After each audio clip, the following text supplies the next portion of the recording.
আসসালামু আলাইকুম। Back white স্টিকারের একটা ভিডিও দিছিলাম এর আগে। এই ছাপা হয়েছে স্টিকারটা 6.6 ইঞ্চি কাটছিলাম। 4 কালার স্টিকার ছাপা হয়েছে।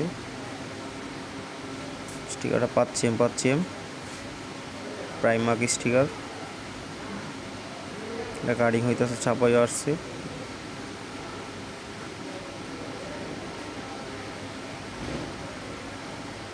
গার্মেন্টসে চলে যাইব। পাউডার দিতেছে, ছোট সাইডে স্কোয়ার সিএম এর মধ্যে পাচ্ছি।